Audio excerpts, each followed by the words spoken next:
We will begin the session now. You will remain aware of everything that goes on. Okay. We're going to find an incident in your life you have an exact record of. Then, by sending you through it at the time it happened, we're going to reduce it. We will reduce the pain. Go to the beginning of that incident. Tell me what's happening. Well, these things get also I joined in intertwined. A bunch of young kids like I was We young. were all very heated, very excited about this. Can you recall a time when you were happy? I think the first time I saw Habit and I was in awe. You did because you thought you were doing He was good. I mean, so you had some gratification. Oh, I felt a tremendous amount of relief. I've got the answers for everything within the religion. What are you most afraid of? It was dark. 3 in the morning, by there's a then. knock on the Anne hotel stood by room the door. railing. Stop. I'll say whatever you want. I'll write up anything you I flipped want. out. I mean, I started punching holes in the walls. And Things didn't seem quite right. And you just feel so foolish at that point. Do you have a secret you're afraid I will find out? Yes. Yes. Go to the beginning of that incident. Okay, all right. Tell me about it. I was 21 years old, living in London, Ontario, Canada. I wanted to be a documentary filmmaker. And someone had told me about what they said there's this cult in New York called Scientology, which I'd never heard of. And if you give them all your money, they'll make anything possible in your life. And about 6 months later, I was walking down the street. This guy was there selling books. Then I realized they were all the same book, Dianetics, which again, I'd never heard of. He handed me one and asked me to look at it. I was talking, I wasn't really listening to him. Because I opened the cover and it said, stamped on the inside page, said Church of Scientology. And I said, take me there. All right. All right, here we go. I'm not a great multitasker, you know, and if I feel like doing something, that's what I do. And I was into this shit, and I was becoming an auditor. Like, I was in Scientology probably 4 months, and I had done more than John Travolta had done, and he'd been there for 85 years or some shit. My agents call, you know, you got an audition, fuck it, I don't really, you know what I mean? I've always on about a spiritual adventure, and this was like, whoa, this is an interesting road, you know? So, what was the question? So tell me, how was it you first got involved in Scientology? Well, I was introduced to it by some friends. I don't know if they said it or if it was just talked about by others that they had superpowers. And I was like really young, but I thought I'd like to have superpowers. But also I had done so much political social work. So this really looked like it was a solution to handling a lot of the world's problems. Instead of trying to handle things en masse, you could deal with it person by person, make each person better, and thus the world would get better in short order.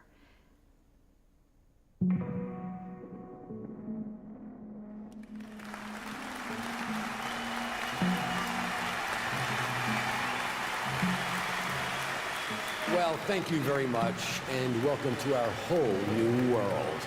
It's a world where the operative phrase reads, exceeding all expectations, transcending all parameters, extending the boundaries beyond any boundary, not to mention Godspeed, lightning speed, and a quantum leap in sheer rapidity of progress up the bridge. We're out to make every life extraordinary. And if by chance it ever seems laborious or a sacrifice, then you are looking at the off-ramps instead of the highway. You are missing the signpost up ahead, the one that reads, next stop, infinity.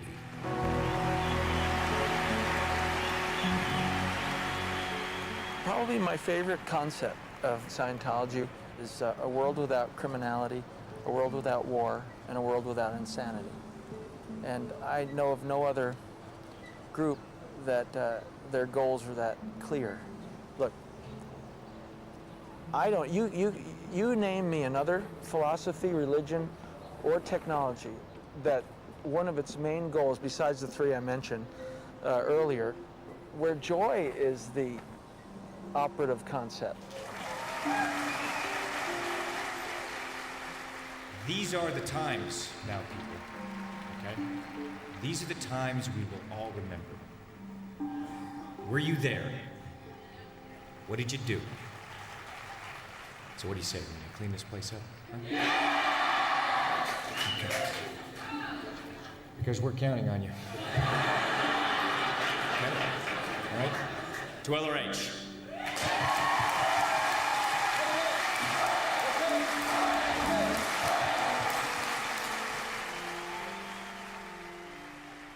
Scientology is such a subject of fascination for people.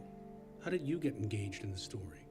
Well, I've always been interested in religions and why people believe one idea rather than another. I've studied Jonestown, radical Islam. They're oftentimes good-hearted people, idealistic, but full of a kind of crushing certainty that eliminates doubt. You know, my goal wasn't to write an expose. It was simply to understand Scientology, trying to understand what people get out of it. You know, why do they go into it in the first place? I was interested in intelligent and skeptical people who are drawn into a belief system and wind up acting on those beliefs in ways they never thought they would.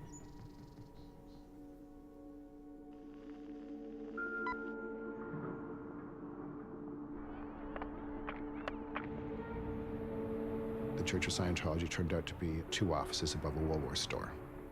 He asked me, what's ruining your life? I said, oh, I'm in love. I'm in love with this woman. It's impossible. I don't know what to do. I need some help. And he said, we can help you with that. I said, really? He said, yes. And I ran home and got her. And I said, we have to sign up for this. It sounds really good. It could, save our relationship. So we both signed up the next day to do a course, which I think cost $50. The thing that absolutely got me and stayed with me forever was the very first thing I read when you opened the course back, and it said, paraphrasing, don't believe any of this.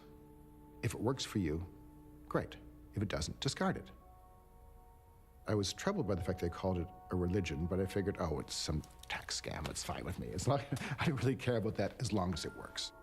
The first exercise after you do all this reading and stuff like that is this thing called OTTR0, which is basically you sit just like this, eyes closed, 3 feet away from somebody who's doing the same thing, and you basically confront them, And in Scientology lingo, I went exterior. Exteriorizing is what they call it. You leave your body. So it was a transcendent experience for me. And that made me go, holy fucking shit, this is, wow. I was reading books and going to lectures and going to things at the different events at the mission, at the local Santa Clara mission. And then I knew I wanted to join the Sea Org and get really involved as soon as I could, which would be right out of high school. Sea Org is the most fraternal order of the organization. It's people who really, really believe in the cause and sign a billionaire contract, which I did when I was, as soon as I could. I let skid marks get into that billionaire contract. You thought you were doing something good to have a positive effect on all of mankind. That's what Hubbard says. Everything you do for endless trillions of years depends on what you do here and now with and in Scientology.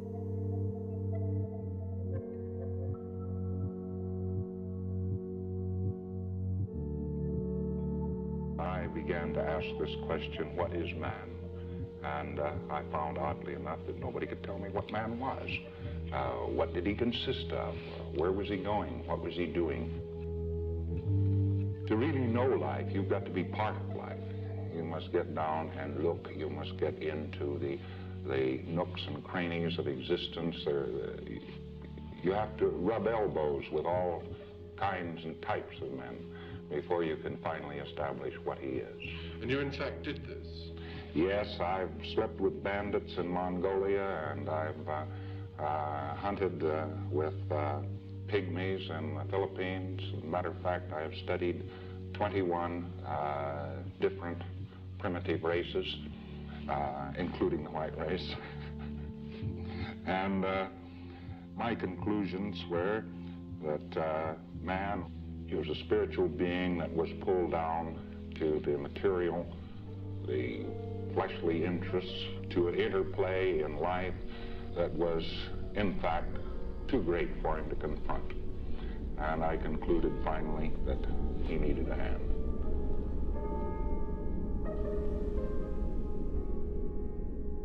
To understand Scientology, you have to understand the life and mind of its inventor, L. Ron Hubbard.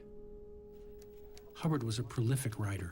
He actually holds the Guinness Book of World Records for the number of books published, more than 1,000. Hubbard got his start in the Depression, writing pulp fiction, named for the cheap paper used. Writers were paid a penny a word, so they had to write a lot to make money.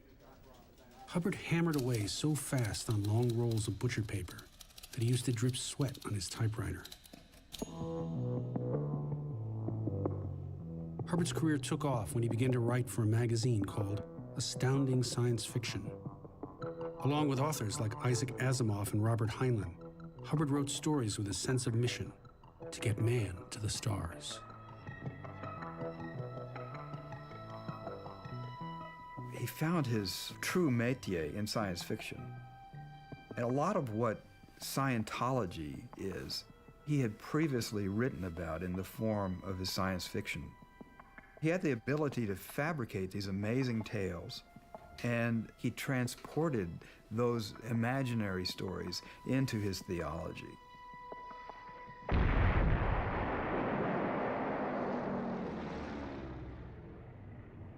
After Pearl Harbor, Hubbard took command of a subchaser, but he was still a man prone to invention. He would write that he sunk 2 Japanese subs, but in fact, just off the coast of Oregon, he opened fire on what turned out to be a log and dropped most of his depth charges on underwater magnetic rocks. When he accidentally shelled a Mexican island, he was relieved of his command. After the war, Hubbard ended up in Los Angeles, where he settled in with a small group of seekers and visionaries. A guy named Jack Parsons, a fascinating man, was one of the founders of the Jet Propulsion Laboratory. And there's actually a crater on the moon named after Jack. He was a significant scientific figure, but he was also the head honcho in this black magic cult. It was called the OTO, or the Ordo Templi Orientis. They followed the teachings of Aleister Crowley, a famous sexual magic figure in England. Parsons had a mansion in Pasadena. They would have ceremonies, and they were seeking some sort of goddess figure that he could impregnate in order to create the Antichrist. Hubbard moved in and became Parsons' assistant. One night, this beautiful redhead named Marjorie Cameron showed up at the door. She was perfectly willing to engage in this sexual ritual in order supposedly to produce the Antichrist. She and Jack eventually got married. That happened after Hubbard ran off with Jack's girlfriend, Sarah Northrop. Scientology and Hubbard would later refuse to acknowledge his relationship with Sarah, but we uncovered Sarah's own recollections of her time with Hubbard. He was 13 years older than I was. I thought he was a great war hero, a captain of a ship that had been downed in the Pacific, and he was weeks on a raft, and he'd been blinded by the sun, and his back had been broken. All these things were complete lies, but I didn't know it at the time. I believed every word of it. If only Sarah had seen Hubbard's military records. In a 900-page file, Hubbard's activities are laid out in extraordinary detail. Hubbard told people that he had been blinded and crippled during the war, and that practices that would form the basis of Scientology had cured him. But his records show that his only wounds were mild arthritis and conjunctivitis. We had this terrible fight, and he told me he was going to commit suicide if I didn't marry him. I really believed him, so we got married. We spent the winter in that lighthouse on the lake in the Poconos. I remember one awful night when I was asleep and he was up typing, and he hit me across the side of the head with a .45 because I was smiling in my sleep, and he said I was thinking about somebody else. I got up and left the house and walked on the ice of the lake. I was terrified. He always said that he would kill me rather than let me leave him. The only good thing I got from Ron was my baby.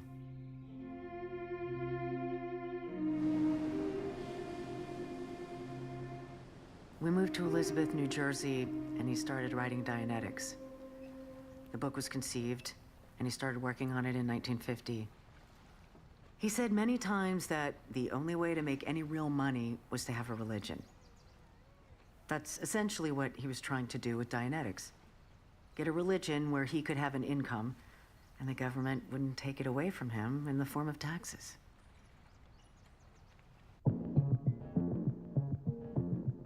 Dianetics was an immense success. From the moment it was published in 1950, it swept through America and other countries around the world. This book, that's the background of all of this. That's what started all the trouble. And we expected this to sell about 6,000 copies, and it hit the top of the bestseller list of the New York Times, and it just stayed there month in, month out. It was like I started an avalanche. Dianetics, the Modern Science of Mental Health, is considered to be the fundamental text which is the foundation upon which all else is built. One of the theories of Dianetics is to discover these things that are very traumatic or have been very upsetting to you, and if you can observe exactly what happened, the power of that incident to influence you today is removed. The concept of Dianetics is that you have two sides of your mind. There is the analytical side, which is a perfect computer. It remembers everything. It's flawless. It never makes a mistake. And then there's the reactive side. And this is where all your neuroses and anxieties and fears are stored. And where do they come from? They come from engrams. An engram is like a memory. Man has an automobile accident. He has a picture of an automobile accident. He has all the sensations of having been hurt in the automobile accident. It takes him a long time to recover because he's still wearing the automobile accident. If you said, hey, why don't you take this automobile accident and throw it away? Why, all of a sudden he recovers from the automobile accident, naturally, because the thing that's keeping it impressed upon him and his body is his mind. An auditor is a practitioner in Scientology. He listens and he computes. We have a meter, and a meter simply shows where an individual is aberrated. The e-meter is a very powerful instrument. It's 1/3 of a lie detector. A lie detector would also measure your respiration and pulse. It's 2 cans, and there's electrical wires carrying an indetectable amount of current into a meter with a needle on it. According to Church of Scientology, it actually detects the mass of your thoughts, although there's no evidence that thoughts have mass. The current passes through your body, and as your mental mass increases, so does the resistance to the circuit. So, the auditor will ask you a question. Tell me about an upset with your mother. What's truly bothering you about being with, about your wife's behavior? What is it? Why are you upset today? Well, I had a fight with my wife. Well, I can see. That there. Was that the same thought? Say that again, and gradually the needle will have less response. And in that manner, you discharge the emotion. Then you're asked to go back to earlier incidents that were like that. And you might say, well, my mother spoke to me in the same scolding tone of voice. And you recount that story. And eventually you discharge the emotion. And that's very much like Freudian therapy. But with Scientology, then they'll ask further, well, that's as far back as I go. Well, maybe not. The auditor might say, something just registered on the meter. What was that? I had an image in my mind. Well, what was the image? It was a barn. Are you inside the barn? Go back to that image. Okay, open the door. What do you see? Well, it looks like 19th century France. You walk outside and you see the people dressed in their costumes, and the e-meter is saying this is real. This is a real memory. It's just as real as those other memories that you had. Beautiful little soft needle and everything's good. Needle's rising, which means he's getting, thinking a lot. Needle just like goes, like a lot of shit blows away. The theta bop, which is a very quick little thing like, which means exteriorization. When you come out of an auditing session, you feel euphoric. That confessional nature makes you feel better. Somebody would say, oh, you're going to have a session. I would feel better just hearing that. Man is asleep. He is hypnotized. Now, in Scientology, reverse the process, and you make him wake up. Such a man becomes unbrainwashed, you might say. He becomes unhypnotized. This sounds, Mr. Hubbard, in a sense, like an extension of psychology or psychiatry. Oh, no. Psychiatry has to do with the insane, and we have nothing to do with the insane whatsoever. Is this a form of psychoanalysis? No, psychoanalysis, they lay back. Don't associate Scientology with such people. That's terrible. That's bad manners, When L. Ron Hubbard first wrote Dianetics, he thought it was a tremendous psychological breakthrough, so much so that he would be recognized. He wrote letters to the American Psychological Association. They couldn't make heads or tails of his ideas. To them, it was like psychological folk art. For instance, he would talk about clear. That means that the individual has erased his reactive mind, his unconscious mind is gone, and he is totally alert and totally capable. Once you've taken away all these traumatic memories from this life and previous ones, then you are clear. Someone who had a perfect memory, who was never ill. Your eyesight would be better. They tested people before Scientology processing and after Scientology processing, and uniformly found that their IQ had raised.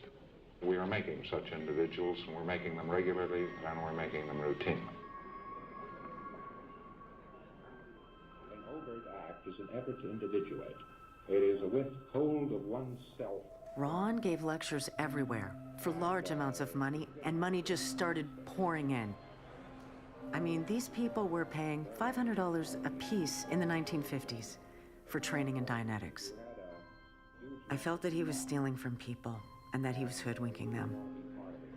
All the business of sitting, holding hands, and putting all these false memories into people's minds. Then they would finally come along and say, oh, yes, I can remember it all. We were surrounded by sycophants. He began to believe that he was a savior and a hero, that he really was this God figure. He was absolutely convinced that he had the cure for the psychological ills of mankind, and that the only reason that it wasn't being promulgated far and wide was that the medical profession had a vested interest in keeping people sick. I think he was afraid that some psychiatrist would pop him into an institution. He degenerated into a really paranoid, terrifying person. Sarah threatened to leave Hubbard unless he got psychiatric help. He responded by kidnapping their baby and taking her to Cuba. He was incapable of taking care of her, so he put her in the charge of a mother and daughter who were both mentally retarded, and they apparently kept her in some kind of cage. He called me and told me that he had killed her. He said he had cut her into little pieces and dropped the pieces in a river, and it was my fault. Then he'd call me back and say that she was still alive. And this went on and on and on. When Hubbard came back to the U.S., Sarah persuaded him to agree to a divorce and give her custody of their daughter. When I left him, he cleaned out all the joint bank accounts so that I wouldn't have any money. Hubbard soon lost all his money, too. Dianetics proved to be a passing fad, like the hula hoop. But Hubbard still had his imagination. So he repackaged the ideas of Dianetics into a religion called Scientology. I shall ask you for an ARC break. Hubbard added more science and more structure. Along with the e-meters came a payment plan. Every step to clear had a price tag. How would you describe their business model? Rapacious. It's all about making money. Hubbard, from the beginning, knew that people would pay for this counseling at a pretty good clip.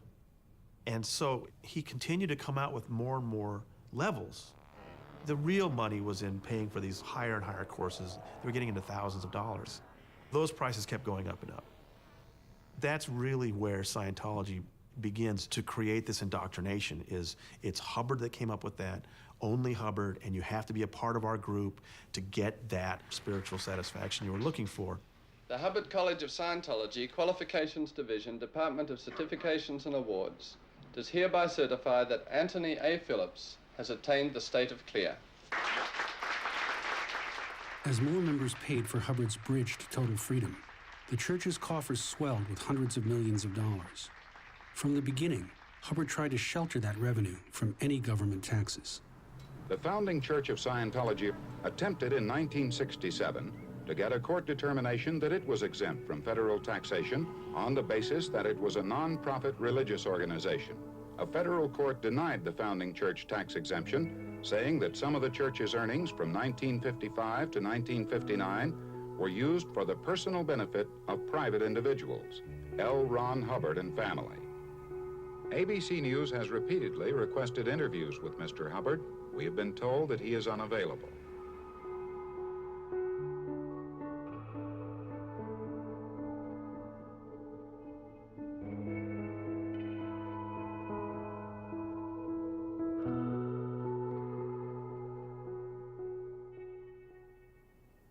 It was very exciting. It was that heady mix of emotion and belief. And you get stuck to it. It's so strong that it sticks you like glue, and there's no way you can get away from it. I was deeply convinced that we were going to save the world. I considered myself tremendously fortunate to be in that position. Out of the blue, one day I received this envelope with an invitation to join the Sea Project. It was completely confidential. I wasn't to tell anyone about it. And I was so ecstatic. Here was a chance to work with Hubbard. And I signed yes. I was on my way to the greatest adventure in my life. We had an overnight flight to Las Palmas in the Canary Islands, where we found at about 6 o'clock in the morning, we were taxied down to a dock. We had to climb up this rickety ladder all the way up to the ship, and we couldn't believe this was where we were going. This ship was a rusty hulk. I was given a dirty, old jumpsuit to get into, missing one arm, and the other one was almost half torn off, and put to work. We had to scrub the ship and clean out the ship, which was arduous, strenuous work in the heat. Hubbard came to the ship every day, smoking cigarettes and surveying his kingdom. After dinner, he'd come and join us on the well deck. There he was, right amongst us, talking to us. He would be his most magnificent self at those times. He'd lean back and he'd look up at the cosmos, and he'd point out galaxies and constellations, and he'd say, the fifth invaders are up there, and this is how they're dressed, and this is how they talk. And see that blip across the sky over there? He'd point it out, and we were all, yes, we see it, we see it. And he'd say, and that's one of their space vessels. And there was the fourth invader force was here. The fifth invader force came in, and the name of this solar system is Space Station 33. The fourth invader force had been there for God knows how many skillion years, have been sitting down. And we'd sit there spellbound. You could hear a pin drop on that ship. He had us emotionally captured and held right there in the palm of his hand where he wanted us. He had us right there. In the early 60s, Hubbard was under investigation in various countries. His solution was to take to the high seas. He made himself Commodore of a fleet of 3 ships, a Scientology navy.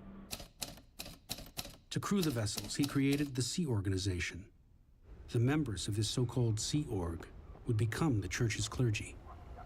They began going from port to port in the Mediterranean, show up for a few days and then go off, sail off in some other direction. And a very enterprising reporter for Granada Television in Britain tracked him down. Slate 1, take 1. That's one of the very few instances where Hubbard has actually appeared on camera. What are you actually doing on this ship now? I am studying ancient civilizations, trying to find what happened to them, finding out why they went into a decline, why they died. Hubbard believed that he had lived various lives in the Mediterranean area as a Phoenician prince, as an Italian prince. As a matter of fact, it's quite interesting that exercises can be conducted which demonstrate conclusively that there are memories which exist prior to this life. He had buried treasure all around the coastline, and he wanted to go find all these caches of treasure. We were all very heated, very excited about this. Whatever was his whim, we did. We would have died for the old man. Don't you wake up sometimes in the middle of the night and think to yourself, well, I've been on this ship with a whole lot of Scientologists who believe I'm fantastic? They don't believe I'm fantastic. If you saw the number of times they don't follow my orders. LRH started to devise a system of penalties or punishments, or what he called ethics. And one of the penalties for the auditors making mistakes in their auditing sessions was to be tossed overboard. You have done such and such and such and such, and we commit your errors to the deep, and then just pushed overboard. 30 feet, 35 feet. This is very definitely off the record, and don't use it. But Scientology organizations were probably much more precisely conducted when I was a director of them. I haven't been a director of them sometimes. So maybe there are abuses. I wouldn't tell anybody else that. Do you ever think that you might be quite mad? Oh, yes. The one man in the world who never believes he's mad is a madman.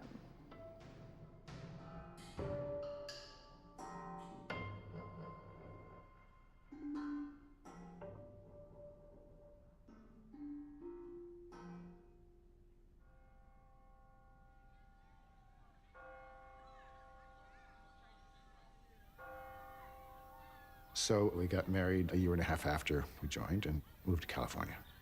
I wanted to be a writer, and my wife, she was studying Scientology. We had a baby right away, and the only people we knew there were Scientologists. I was working as a furniture mover during the day and writing spec scripts at night. And then on the weekends, I'd be, doing some auditing. Can you recall a time when you were happy? There was a social aspect to it, too. You got to hang out with people. There's some interesting people, nice people. These are all people who are looking to improve their life.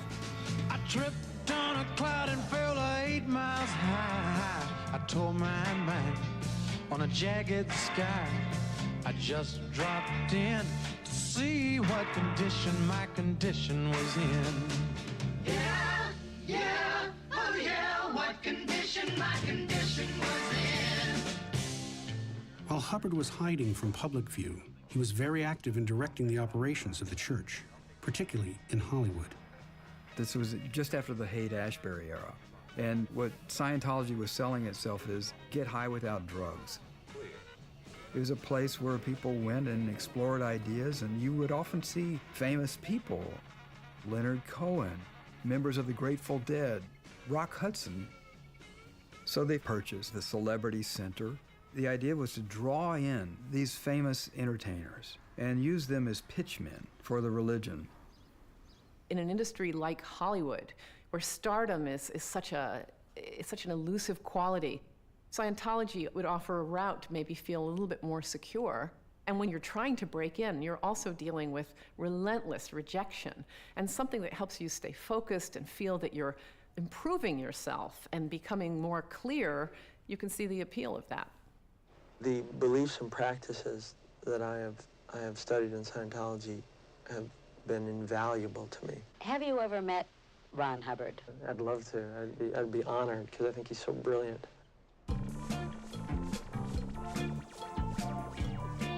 So when I worked at the Celebrity Center, I would, just recruit various people like Priscilla Presley and, of course, John Travolta. Johnny, he came and he started on course, and he was so fun and outrageous, and he just made a party wherever he was. John Travolta was a young actor in his very first movie.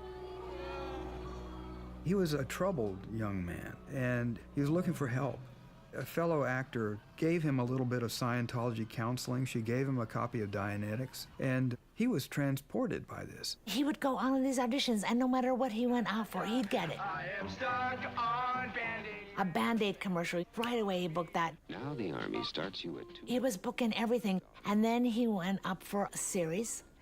Of course, he books it, and it's a big series, Welcome Back Kotter. Up your nose with a rubber hose. Welcome back. In the late 70s and early 80s, John Travolta was Scientology's biggest star.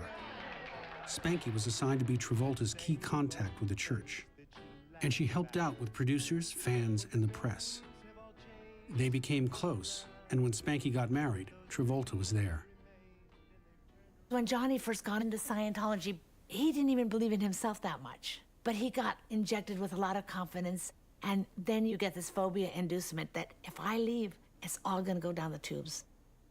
When you're in the organization, all the good that happens to you is because of Scientology, and everything that isn't good is your fault. They sell it all in the beginning as something quite logical. Everything makes sense. And you're going up what they call the bridge, and you're doing this auditing, and this is good, and the next one, well, it's not quite as good. It didn't quite make sense to you, but you've already paid for the next one, so you'll do that one. The bridge, it's a metaphor. You start here at the bottom of the bridge, and then you go to the top. So where it is, and it's an awareness scale. You start down here and you're not aware of anything, and then you go up here and you're a lot more aware of who you are, your spirituality, your relationship to others. A person is supposed to become more able as they go up the bridge. And then there are the OT levels, operating Thetan. And a Thetan is a spiritual being. That's the soul of the person. And what level over time did you achieve? OT 8. That's the highest there is. You can't get any higher than OT 8. From the beginning, you hear these stories people tell of these abilities they've been able to gain. It was always talked about the people who were OT could read your mind, and they could move objects at will, and they could, they were cause over matter, energy, space, and time. So it sounded damn good to me. I mean, I thought, wow, this is great. I finally get to OT 3, and they give me the secret materials, which you've been hearing about all this time. They're handwritten by Hubbard. You have to keep them in a locked briefcase. Be very cautious, because they've always said if this gets out, it's dangerous to people. It can actually do them harm if they are not adequately prepared. And I read it. And it doesn't make any sense. This garbled story that didn't make sense. I remember for one fleeting second thinking, well, maybe it's an insanity test. Maybe if you believe this, they kick you out. Maybe that's it. That, of course, is not the case. They talk about, the fact that the Earth was created at such and such trillions of years ago, and this guy, space guy. Galactic overlord. This was the prison planet, and people being caught and captured and being brought to planet Earth. And put them in volcanoes and then blow them up with A-bombs. Whoa. I studied geography in school. Those volcanoes didn't exist 75 million years ago. And we have these lost souls all over us, and we have to get rid of them. And I'm going, what? The fuck are you talking about? I'm down for the self-help stuff. I'm down for, okay, I can be clear. I can, I can get rid of the negative emotions. But what the fuck is this? When you get to the upper levels of Scientology, the creation myth is explained to you. The story is that 75 million years ago, people lived in a world very much like the world of America in the 1950s. People at that particular time and space were walking around in clothes which looked very remarkably like the clothes they wear at this very minute. And the cars they drove looked exactly the same. And they walked down streets that looked like these streets. It was a very similar world and similar problems, one of which was overpopulation. They had elected a fellow by the name of Xenu to the supreme ruler. There was a tyrannical overlord of the Galactic Confederacy named Xenu. In order to resolve this problem of overpopulation, he called people in, ostensibly for tax audits, and had them frozen with injections of glycol to their heart. Boxed them up in boxes, threw them into space planes. DC-8 airplane is the exact copy of the space plane of that day. They were flown to the prison planet, Tidied. It's actually the planet Earth. And these frozen bodies were then dropped into volcanoes. And then they set off hydrogen bombs on the top of each volcano. And their disembodied spirits, these are called thetans, floated out, and they were captured and forced to sit in front of movie screens. With a 3D super colossal motion picture. They were shown images, implants, as Hubbard would have it. Every man is shown crucified. So is the psychiatrist shown crucified. That's how he gets away with what he gets away with. He electric shocks people. And when a child is born, a thetan will leap inside the child's body at that very instant, and it becomes like the child's soul. More than one thetan might crowd into the body. Hundreds or thousands might. They're the source of all of our neuroses and fears and anxieties. Then you are on the E-meter by yourself now. You're soloing. You're supposed to scan mentally from your top of your head to your toes to see if you can locate any alien beings. And when you do, you tell them to go away. I kept on trying to audit. I could not figure out how I could have all these spirits of dead people attached to me, inside me, on me. I was clear. For God's sake, I was clear. People actually have breakdowns, nervous breakdowns, because they spend so much time thinking about being infested by these creatures. If you're really believing that, it can drive you crazy.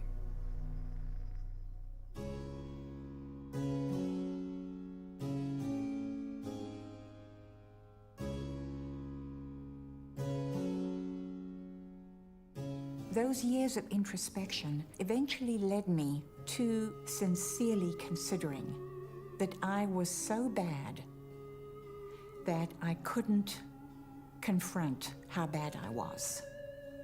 I didn't know it at the time, but a depression set in that was with me for years. And the worst thing was that LRH kept ordering me to more auditing. I had to find swords that were stuck in me, hypothetical swords, imaginary swords that were causing all this pain. This auditing went on and on. It wasn't doing any good. I should have been left alone. But everything that I took offense with, I rationalized almost immediately. I had to. I could not continue in this game of Scientology without explaining away what he was doing. It got to be a way of believing, and every one of us got into that. It was part of the mind control. It was part of the cultic manipulation. He was the master who did it to us, and we took it on, and then we did it to ourselves. And I learned from it that I would never, ever again, go do the bidding of a tyrant.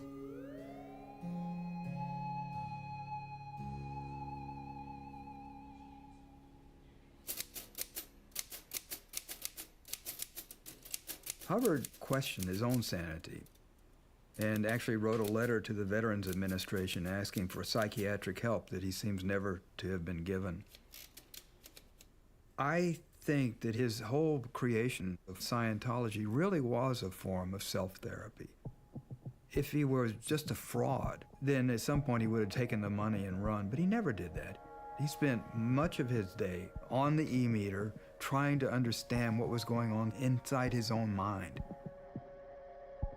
Hubbard became increasingly paranoid that a powerful Thetan had infected his body and that regular auditing wasn't strong enough to make it leave.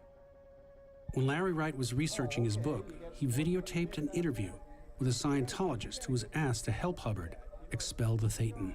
He was having problems getting rid of a BT, body Thetan.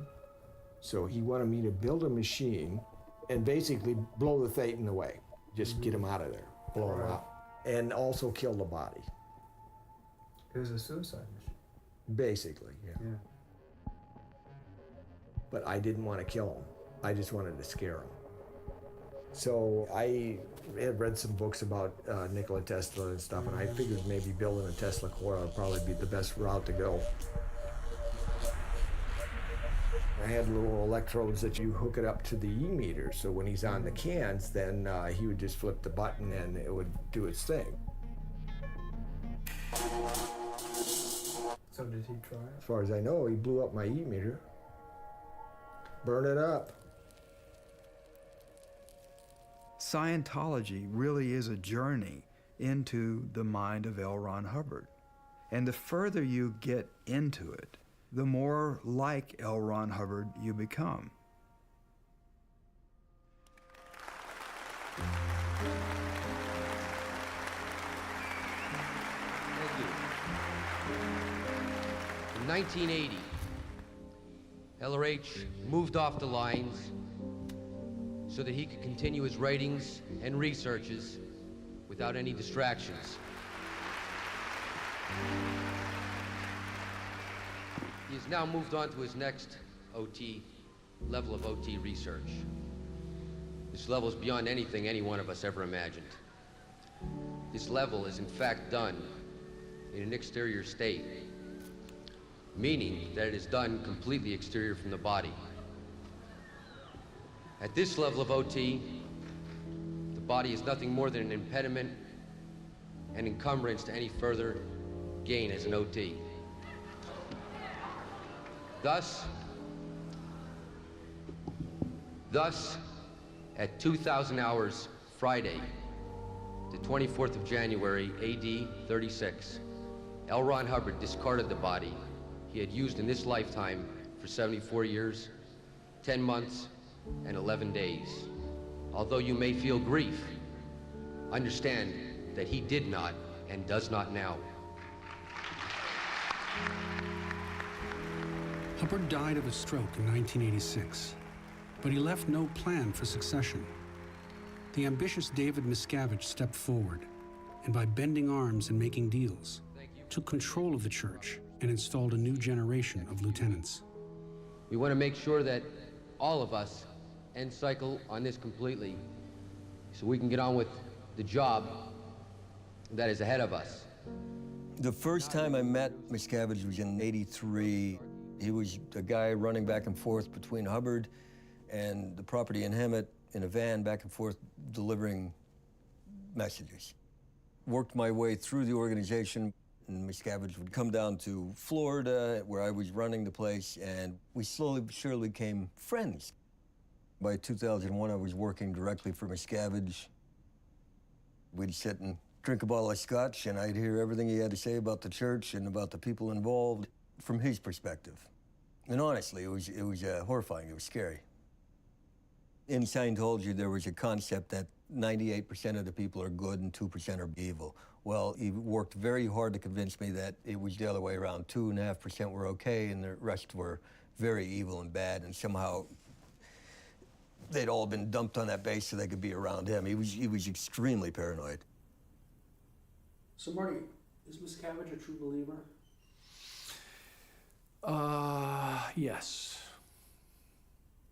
He has to continue to believe, because if he looks at it rationally and he sees that it is as I say, it will destroy him. You know, he'll realize that, you know, because he's done a lot worse than I've done. You know, he's abused people on a personal level. It's how he got to the top, and it's how he stayed at the top. At the age of 11, David Miscavige joined the church with his parents. As a child, his ambition caught Hubbard's eye. So when Hubbard wanted to become a filmmaker, Miscavige was his assistant cameraman. An auditing prodigy, he claimed Scientology cured his asthma. He became a sort of general contractor for the church and was soon named Action Chief, the man who did whatever needed doing for a church that developed a scary reputation for attacking its critics. Scientology has been in the headlines off and on for 25 years now, almost since the time it was founded as a religion.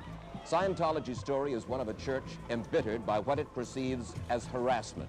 We're talking about attacks from multi-billion-dollar media conglomerates, world governments, real powers of the world. They take enemies very seriously. This comes right out of Hubbard's own policies from the 60s. He's saying we never defend, we always attack, and they have followed it ever since. They call it fair game, and anybody who criticizes Scientology is fair game. Whatever you're told, whatever needs to be done, if it's against the law, it doesn't matter. The best example was in the mid-70s, Scientologists were walking into these Department of Justice offices and IRS offices and taking documents out by the yard. The FBI raided the Church of Scientology, the largest raid in FBI history at that time. Oh my God, the building is filled with FBI and they're taking things. It was craziness. Clearly, L. Ron Hubbard was in charge of all of that, but he was only named an unindicted co-conspirator. And Mary Sue Hubbard, Hubbard's wife, she went to prison, 10 others went to prison.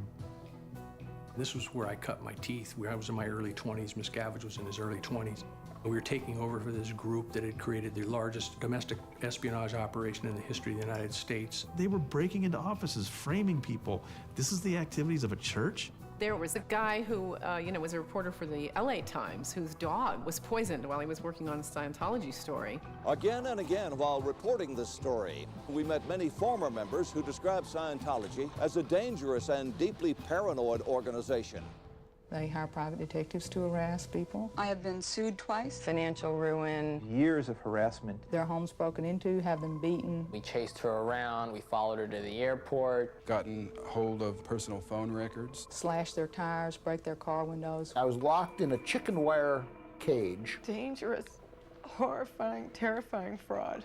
A nightmare. Many of their stories are corroborated in sworn court testimony by up to a dozen other people. Are they all lying? They sat in a room, they figured out what they were going to say. My position as the spokesperson was to evade the question or sleaze around some way or give what was an acceptable answer or something that I believed at the time. Please welcome Mr. Mike Rinder.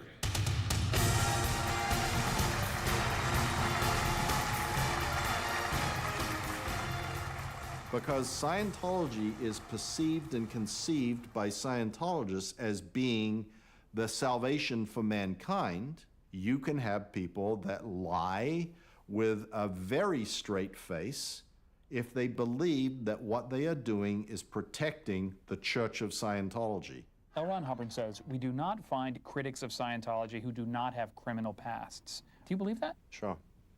People who oppose you are undoubtedly criminals? I believe that, yeah. You know, there isn't and hasn't been any effort which has been taken to, quote, silence critics. No, that doesn't happen. Oh, we would never do that. But according to many insiders, Hubbard was growing more and more vindictive toward those who stood in his way. He created what he called the Rehabilitation Project Force. The RPF was what we called it. It was the prison camp where you'd go for reindoctrination. It was on the 7th floor of the Hollywood headquarters, a confined space to rehabilitate members who might be harboring subversive thoughts. Spanky was sent to the RPF when she objected to the way the church had denied medical treatment to her boss. I went thinking, of course, this is a big mistake. And then I got there, and there were like 200 of us. So much of the exec strata of the organization that hit the skid simultaneously. RPF stands for Rehabilitation Project Force. It is a program that is exclusively for the benefit of Sea Organization members. If they are stressed out, if they're not doing well on their job, have them do menial type work and 5 hours a day of auditing and Scientology training. It's a fabulous program. We were working, cross my heart, 30 hours on, 3 hours off, doing like hard labor, like having wire brushes on windowsills and sanding and sanding and sanding, breathing paint fumes. That regular crew would eat first, and then we'd get what was left. It was kind of like table scraps. There was mattresses out there on the roof, and they were wet and soggy and gross. And if you got to sleep for 3 hours, sometimes you just have to go out there and crash out. And I had a young child at that time who was 10 months old when I went to the RPF. She got taken and put in the cadet org, the organization for the children. And then I got pregnant when I was in the RPF. So now I'm sanding walls and eating table scraps and pregnant and worrying myself sick about my child. In Spanky's time, the children of Sea Org members were separated from their parents and raised in the cadet org to remove all distractions from their parents' ultimate responsibility, to clear the planet. Sea Org members were often pressured to have abortions because the church viewed getting children as an unpractical burden. Initially, you're like, this is absurd, this is nuts. And then you kind of settle in and go, well, obviously, I need to deal with something that I'm not facing. So perhaps they're doing this to make me better. There's so many bizarre stories that just hard to believe stuff. They asked if I could arrange a private screening of Saturday Night Fever. And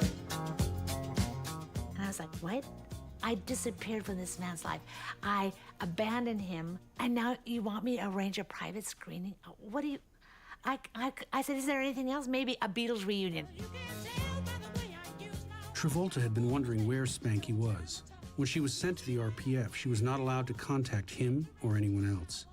But now, under the watch of a guard, she was permitted to call Travolta's assistant. She said we could use John's personal print of the film under one condition, that you'll see John. I was so excited. I hadn't had dialogue with him for many months. We had the screening of the film, and on the next night, I was supposed to have dinner with Johnny. And after the screening, I was abruptly told I wasn't going to see him, and I needed to call and cancel. He was truly angry at me for having allowed this abuse of myself, you know, and for having that so little of myself,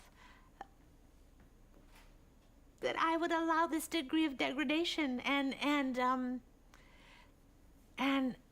he was my good friend, and I knew that he was telling me the truth. Those words were such a wake-up call for me. And I went over there to the cadet org. There were so many sick children in there, and my daughter was very, very ill, burning up with fever, completely neglected, in a urine-soaked crib. Her eyes were so filled with mucus, they were welded shut. She had fruit flies on her body, and I couldn't bear it. I just went, no, I'm done. I mean, I just knew I could make these choices for me. I could decide to give up my life and do this to help the world, but I couldn't make these choices for my children. I just had to get her out. I told them that I was having problems with my pregnancy and I needed to use the phone. So they sent a bodyguard with me. I called one of the few non-Scientologists I knew, a wonderful woman who happened to work for John Travolta. I said, meet me at this address. I gave her a time and I hung up. I go up to my daughter's room and I wrapped her up. And there's the bodyguard with me. I said, oh, my sister-in-law is in that car. She's gonna take the baby to the doctor. He said, well, has this been approved? Of course it was approved. She's in my arms and I got in the car. My friend, she just nods her head. boom, with that, I pull my leg and shut that door. She hits the locks, and we drive, and people are yelling my name. Spanky, no, no. I mean, just freaked out. I'm thinking, I'm a dead person. Something terrible is gonna happen to me. I was just so frightened that they would come to fetch me up.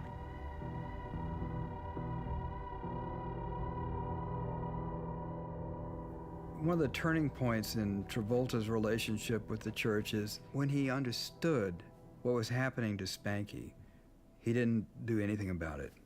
I know that he certainly got exposed to the fact that not everything was on the up and up. Why that wasn't sufficient for him to leave, I don't know. I often wonder what could possibly keep him there. Can you recall an incident which occurred when your mother looked younger? An auditor learns to keep notes contemporaneously as he is doing a session about every detail of the person's life, back to birth and beyond. If you do the whole program, you end up with up to a file cabinet full of pre-clear folders on notations about your life and your thoughts and your considerations about your life. It's the most intimate detail. You're always encouraged, you're always threatened to disclose more and more and more, and all of it's recorded.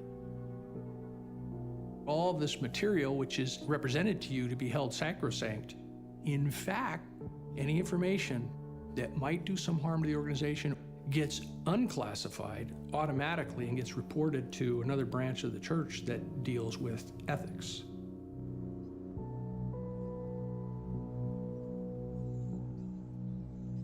Travolta was down in Clearwater. We'd finished the renovations. Every auditing room had 2 cameras, one on the meter and one on the guy getting audited. Miscavige would sit in this 15 by 15 room, cameras of every session. You can flip in between them, and he was watching these things, and it was for training purposes. Well, Travolta saw that and said, I will not be videoed. So I was there when they were setting it up, and Miscavige was directing it. Get him into a hotel room, hook up secret private videos. There were rumors that he was threatening to leave. And another Scientologist told me that he was delegated to create a black PR package, all the damaging material they could use against Travolta, which came from his auditing sessions. I know this because I used to do it when I was the head of the Office of Special Affairs.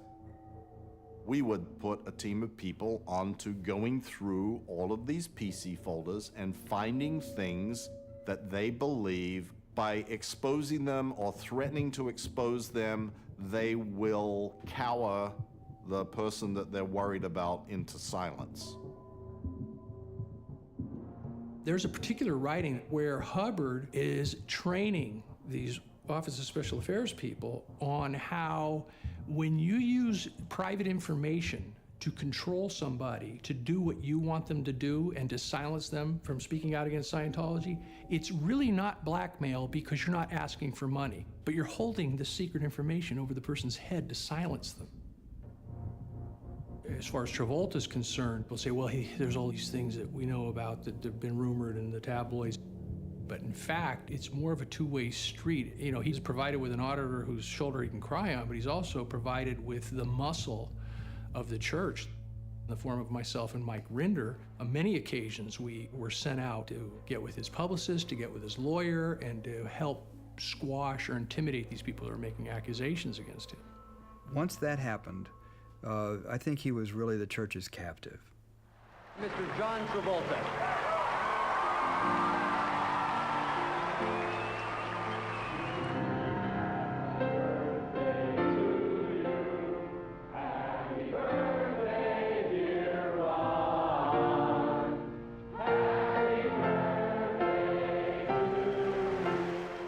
When they were facing lawsuits and stuff like that, he'd be brought forward and make his testimony about how great Scientology is. He had the opportunity to affect the behavior of the church, and he chose not to. Now, I've been at Scientology for 23 years. I felt like a pioneer in many ways, and I've seen my efforts come to fruition, you know, in various ways. So I think very few people can say that. I'm part of a of a frontier in a way, you know, that very few people ever get to be part of.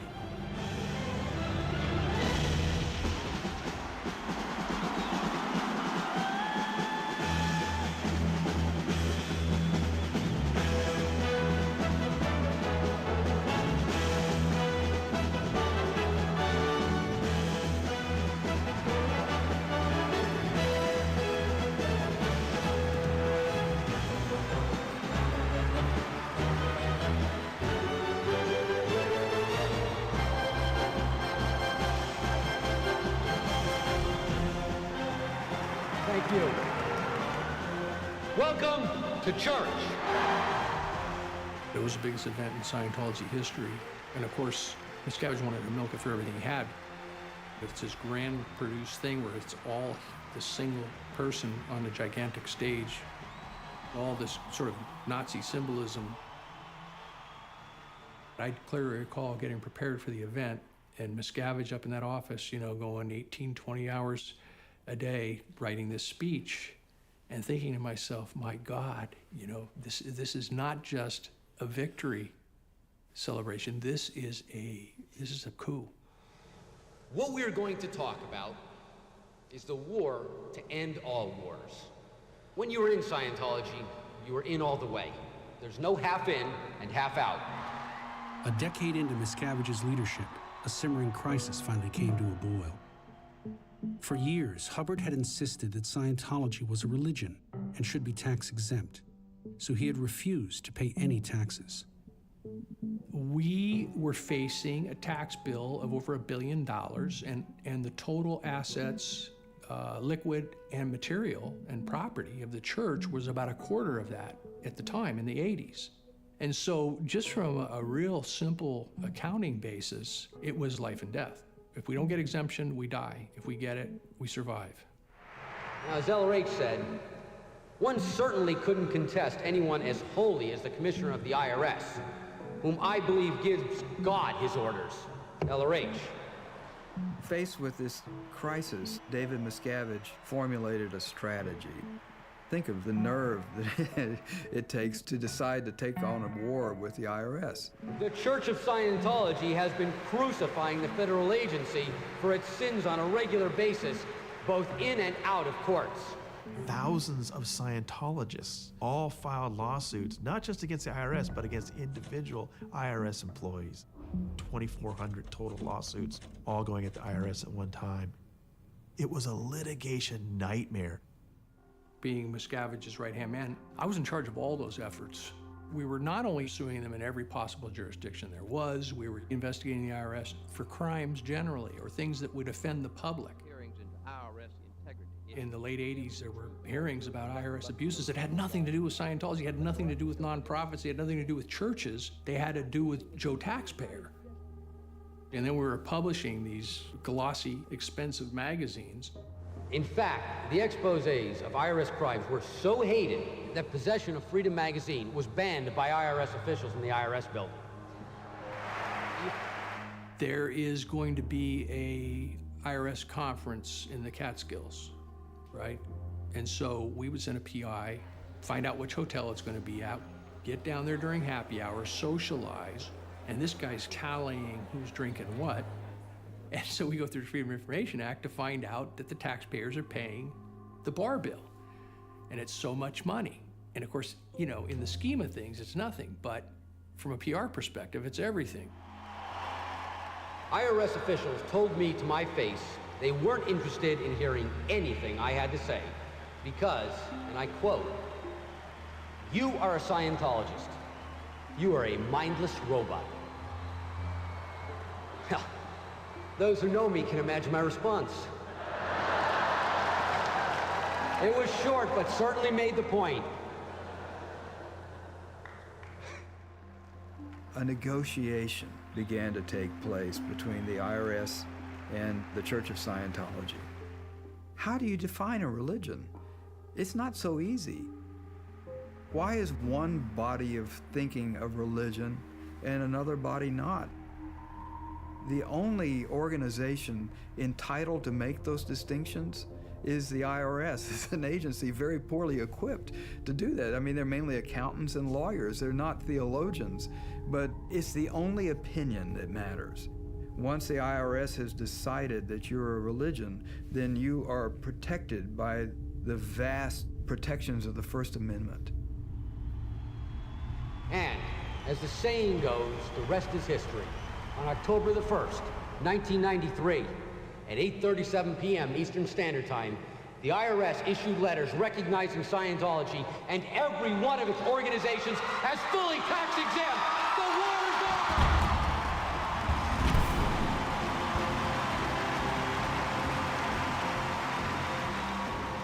The war ended because the IRS surrendered. It forgave the billion-dollar tax bill and granted Scientology its tax exemption. Even Hubbard's novels were declared religious texts, their sales exempt from taxes. What happened is that Fred Goldberg, who was the IRS commissioner at that time, Miscavige let Goldberg know that if we could find a way to get tax-exempt status, all those lawsuits will go away overnight. And as we were going out the door, Fred Goldberg goes, "Is he serious?" And I said, "Yeah." And he sort of breathed a sigh of relief and kind of nodded and smiled.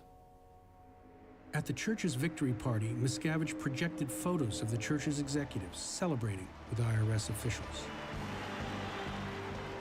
It created this tremendous juggernaut of tight conspiracy of the membership that then existed.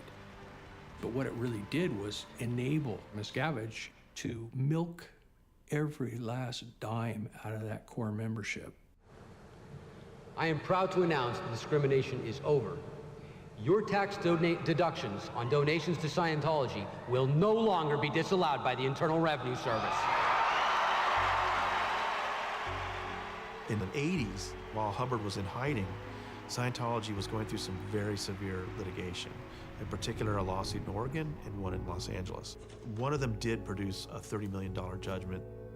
This scared Scientology. They realized they were vulnerable. And so they asked Scientologists, okay, give us a few $1,000s, you'll get a nice ribbon or something. You're not gonna get any courses from it. And this was new, the idea that you would give them money just to defend against lawsuits. And that grew and grew. Now, Scientologists are constantly under intense pressure just to hand money over. They pitch themselves as being the underdog, as being the victim. And you identify with that. But then they started hitting you up for bigger donations and bigger, and I got a lot of pressure, and I think I donated another $250,000 to that under pressure. They really know how to do it. They really know how to do it. And he just was after me and after me. And then he said, "We're under attack, Paul." There's one guy who donated $25 million, for just straight donation to the Scientology war chest. Churches are tax exempt because they're supposed to provide a public good. To prove that good to the IRS, churches aren't supposed to hoard their money. They're supposed to spend it on services for the faithful. Under this pretense, the church has made massive investments in tax-free real estate all over the world. And when it comes to labor costs, they are almost free. The max I got paid, on a weekly basis was $50 for 28 years. Sea Org workers take home something between 6 and 40 cents an hour. So if you've got very low labor costs, no taxes to pay, and wealthy people giving you donations, you can see why Scientology has amassed huge piles of money. How much are they worth? This was a bit of a mystery, but just recently I obtained tax records that Scientology does have to turn in. 3 of the main entities of Scientology, and there are 20 or 30 of them, but the top 3, just on their own, have a book value of $1.5 billion. It's stunning how much money a nonprofit has been able to amass. Following our greatest triumph over fourth dynamic suppression, it is time to reach out and create a new era of expansion. It's a crime that we've given them religious recognition and that they can hide behind it. Meanwhile, you got very good people in there. Their lives are being destroyed.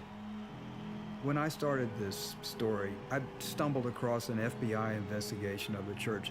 They were investigating human trafficking. It seemed that people were being confined against their will.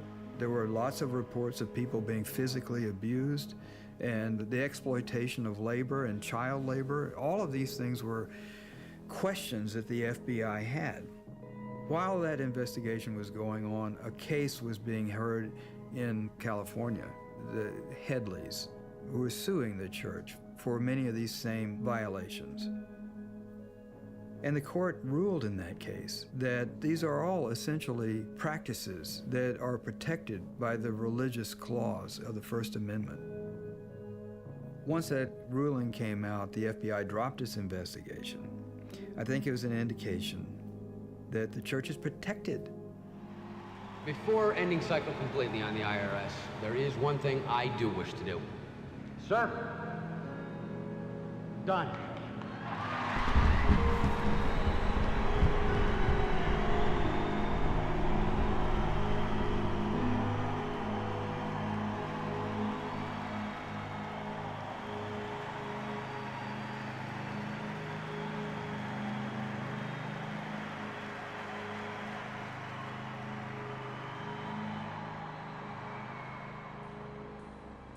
Knowing the truth will set us free, take us from clear to eternity, to a future we thought would never be. We stand tall. Hey, lolly, la. Hey, lolly, we stand tall. Oh, yes. Everybody, hey, lolly, la. Hey, lolly, we stand tall. The We Stand Tall thing, this again was part of this whole IRS thing. And Miscavige had the song composed by the musician group they had up at the studio.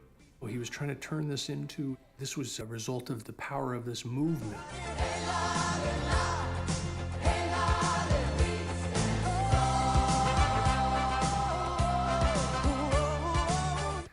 Which was such bullshit because it was all about control. When he got absolute control, he went absolutely bonkers.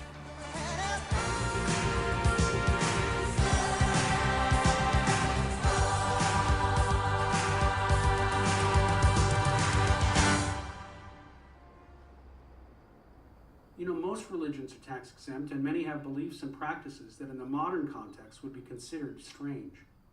Is Scientology any different? I mean, if you go to a Christian or a Jew or Muslim and ask them, what do you believe? They can basically describe the most important parts of their religion in a minute or two. Well, what does a Scientologist believe? You need to be in Scientology for 7 or 8 years and in for a couple $100,000 before you finally learn this backstory of Xenu the Galactic Overlord. Now, if you were told that on day one, how many people would join? But if they were upfront about it, I'd have more respect for them. But it's that sort of bait and switch that people are told, oh, it's an applied philosophy to help you with your communication.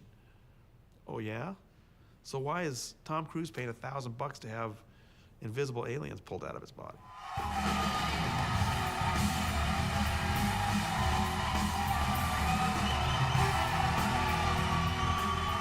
What happens when your zone of influence is the global stage?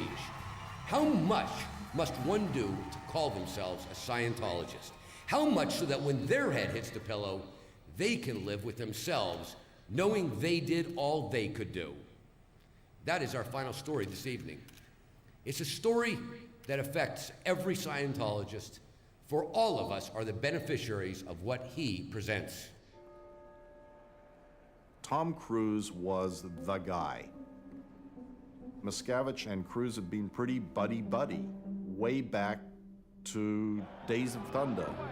He was on the set with them, went skydiving with them, was hanging out with them all the time, and that was when Tom first met Nicole. He had really fallen for her.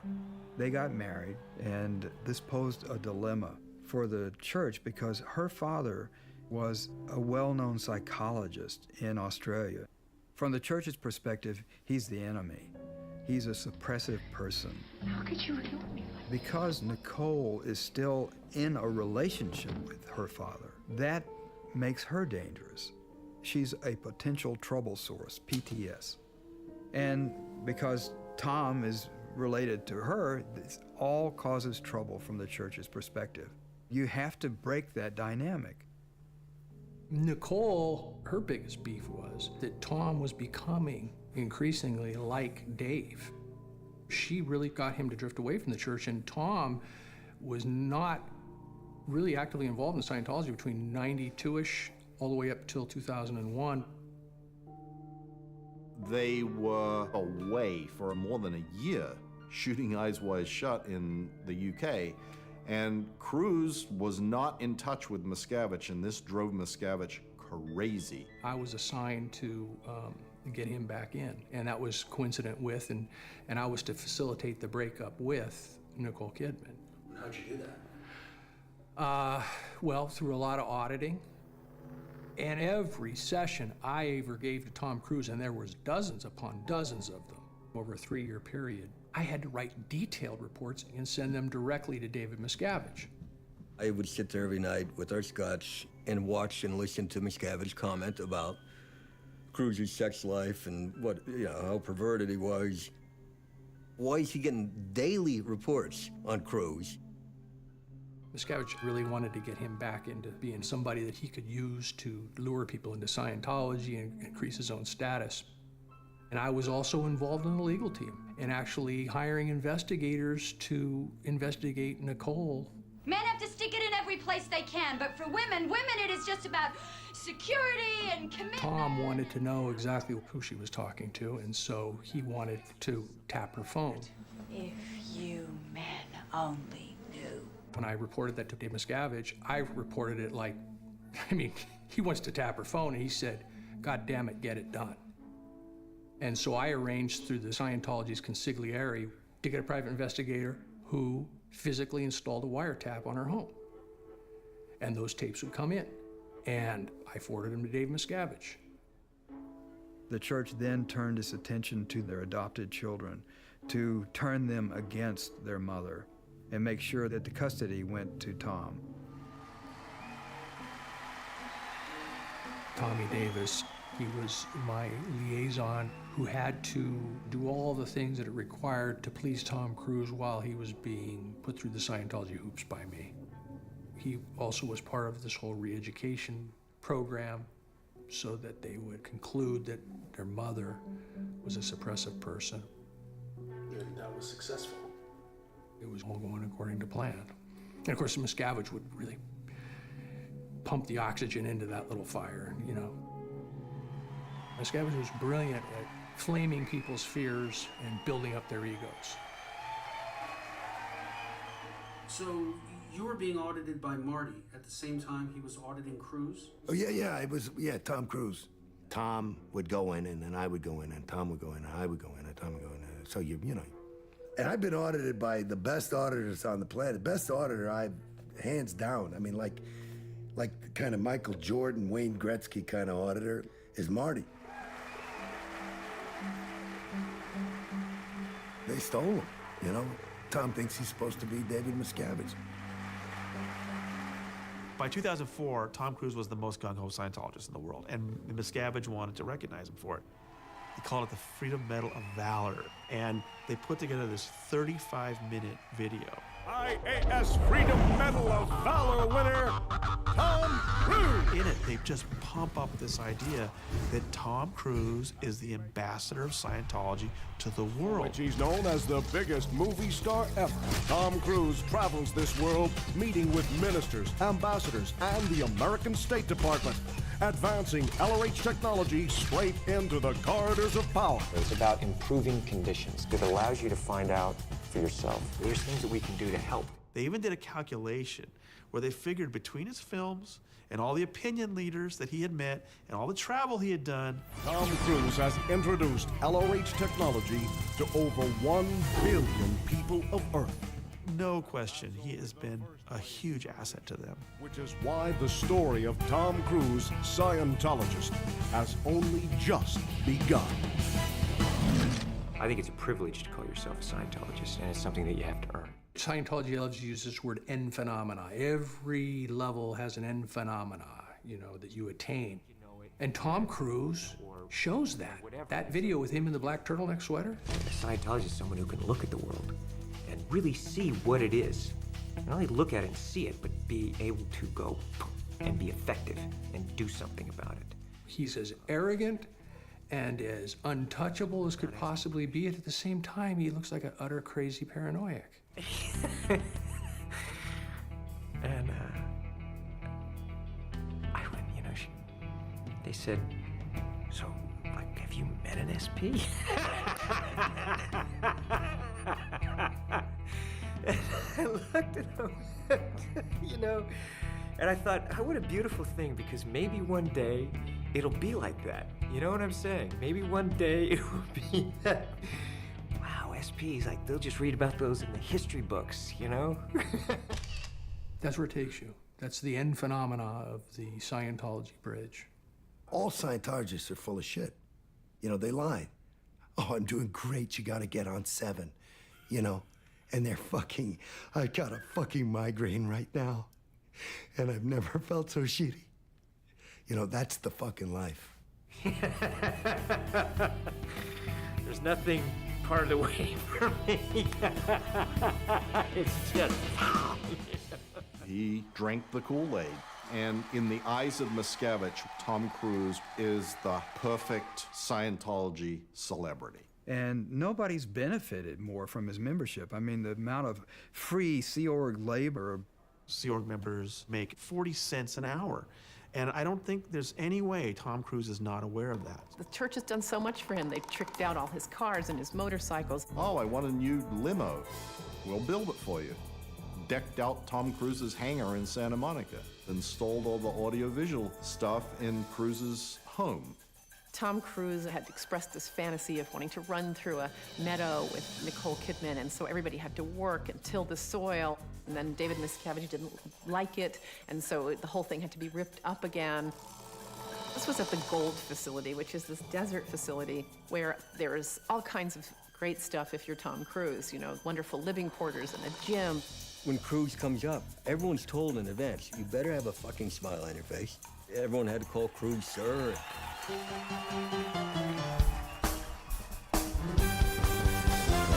Just take those old records off the shelf. I sit and listen to them by myself. Today's Luther King got the flames on. I like that old time rock and roll.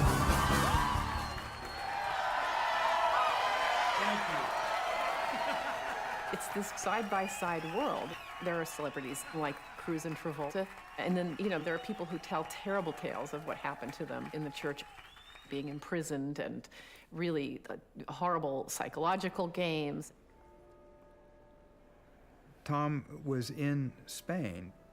They were opening up a new Scientology church in Madrid. And he was overheard to complain that he needed a new girlfriend. Soon after that, a young Scientologist pre-med student named Nazanin Bonianti, she was told that she was going to get a special assignment. Years later, Nazanin became a successful TV actress and would have a small part in a Paul Haggis film. But at the time, she was a dedicated young Scientologist who believed in the church's claims for its humanitarian mission. In fact, she set a monthly record for selling books for the church. Nazanin may not speak publicly about her experiences because of an NDA the church pressured her to sign, but I discovered details from FBI testimony regarding her ordeal. David Miscavige assigned Nazanin's case to a key church official, Greg Wilhere. He put her through a 1-month program of on-camera interviews, intensive auditing, and security checks. She was moved into the Celebrity Center, separated from her family, and certain problems were addressed during this period of time. One was she had a boyfriend. She is handed a transcript of his auditing session in which he admitted that he had an affair. And so she broke up with him. Then Wilhere took her to an orthodontist to have her braces removed. At Burberry and other stores in Beverly Hills, he bought her $20,000 worth of clothes. At the Celebrity Center, a man who worked for Cruise's hairstylist colored Nazanin's hair to Cruise's liking. Nazanin was told that her makeover was part of the church's humanitarian mission. She had to look her best for conferences with world leaders. Only after she was flown first class to New York did she discover the actual role that the church wanted her to play. She was to be the girlfriend of Scientology's biggest star. Within a month, Nazanin was living with Cruz. While at his house in Telluride, Miscavige came to visit. Overcome by a severe headache, Nazanin had a hard time understanding Miscavige, which infuriated him. The next day, Cruz, inches from her face, pounded his fist on the table and screamed at her for insulting the head of the church. 2 weeks later, church henchman Tommy Davis delivered the news to Nazanin. The relationship with Cruz was over. And they, according to her, came to her apartment with their mom and found every photograph of the two of them together and took them away, and every scrap, every letter, everything, as if it never existed. And she was really upset because she had been really hurt by the whole thing. And she made the mistake of telling her friend, who immediately went to tell someone in the church. She agreed to do punishments like cleaning out the public bathrooms on her hands and knees with a toothbrush, while other people she knew were sort of stepping over her. Did nothing wrong other than tell her friend that she was heartbroken, and this is the way she was treated. The church claims that Miscavige has no involvement in Cruz's personal life, and that the search for Cruz's girlfriend never existed. I want to tell you something, that I have never met a more competent, a more intelligent, a more tolerant, a more compassionate being outside of what I've experienced from LRH. And I've met the leaders of leaders, okay? I've met them all. So I say to you, Sir COB, we are lucky to have you, and thank you very much.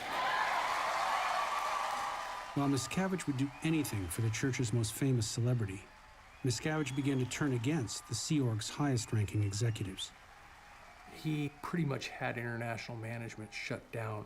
He was into this deep paranoia thing about everybody's out to get him. He very definitely wiped out that organizational pattern in order to be able to have ultimate power. In 2004, Miscavige ordered the top officers of the Sea Org to Scientology's Gold Base in Southern California. He forced them to live in a pair of double-wide trailers that came to be called the Hole.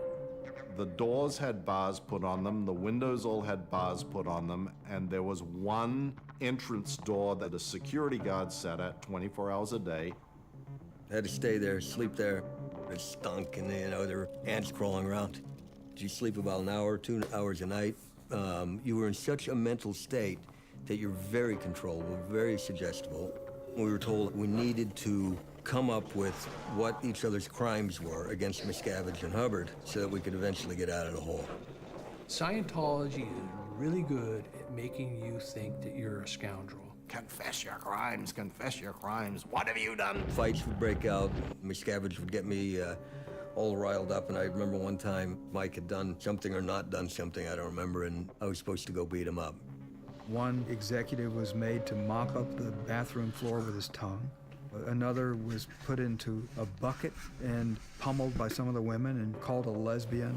There was a very powerful air conditioner which blew straight down, and it was set on maximum cold, and a guy was made to sit in a chair and had water poured on his head until he literally turned blue. Miscavige slapped me across the face, knocked me on the ground, kicked me a couple times. Flailing fists, kneeing him in the stomach, getting him on the floor. And you think you want to get up and retaliate. But you also think, I got 75 other people who are all likely to tackle me if I did.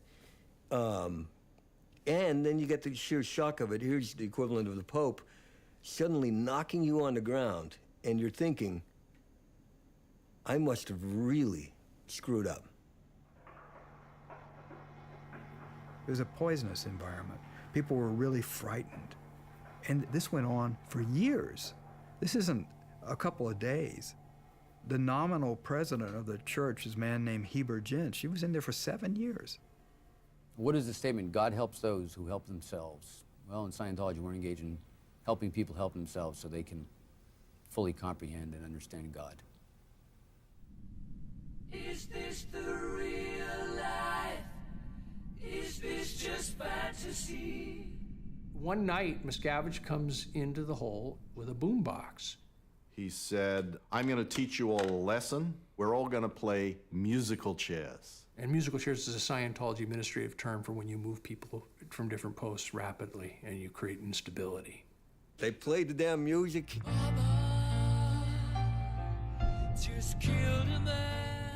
He said, we're going to play it to Bohemian Rhapsody by Queen. And he emphasized the line, nothing matters anymore. And that's your whole attitude. That's where you live. That's who you are. Playing that music, and stop it, and everyone have to grab a chair. And there's one person left standing.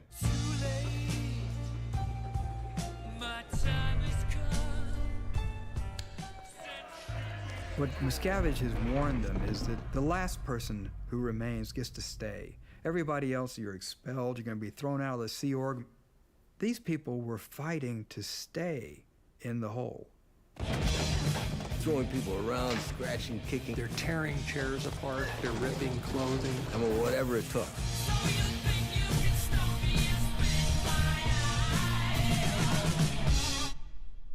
But then nothing happens.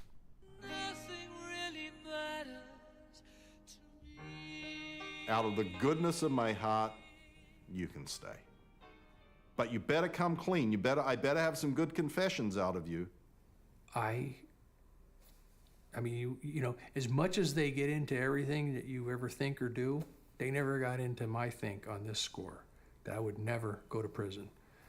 And so it was inevitable he literally created this prison camp. It was inevitable that I wasn't going to last there.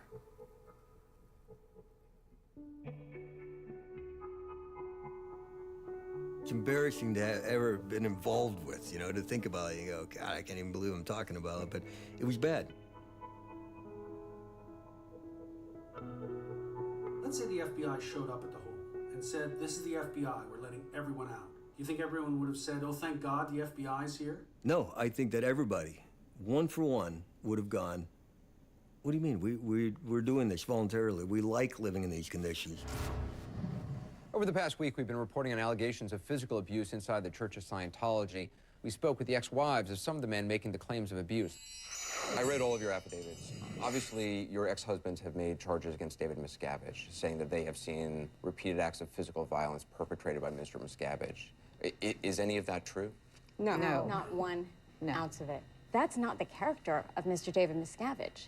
My ex-wife, Marty Rathbun's ex-wife, Tom DeVocht's ex-wife, that were on Anderson Cooper, they all came out of the hole. They were all sent there to do that. They went back to the hole. It's just ridiculous. This line that my ex-wife said, I lived with Mike Rinder for over 35 years. I know every square inch of Mike Rinder's body. She said it because she was told to say it by Miscavige. And the proof of that is when Tom DeVocht's ex-wife then repeated the same thing over again. I knew every inch of him. You gotta be kidding me. Everything that happens from the Church of Scientology is scripted. Don't ever turn the other cheek and acquiesce. Hit him back. Marty Rathbun suddenly went and leapt on top of Mike Rinder and fought him to the ground and started choking him and beating him. And Mr. Nothing seems to be done Miscavige, about it. Mr. Miscavige was not at the property at the time. Do you not have telephones? Of course we have telephones. So I think you- you're being quite rude and quite insulting. Here's the bottom line. Here's the bottom line. There is no history of violence in the church. As somebody who ran PR for the church for a long time, do you have any regret for anything that you did in that capacity? Well, I think the biggest regret is when John Sweeney at Panorama was doing his program, it was the culmination of a lot. I mean, I'd been in the hole for a year, and I ended up being sent to England. Hi, Mike. He was constantly going, well, why do you have private investigators following me? I'm like, that never happened. Ever happened. And of course there were. I was following John Sweeney. Oh, there it is. Okay, there we are. He's got his camera and he's standing there and he's saying, I want a response. I have credible witnesses. Did David Miscavige physically assault you? And I said, those allegations are absolute, utter rubbish. Absolute, utter rubbish. You have been assaulted by Miscavige. many times, perhaps more than anybody else. I was now sort of at the end of my rope. It was a real moment of clarity for me. I don't want to be doing this anymore. This is nuts. That was actually the last thing that I did before I left.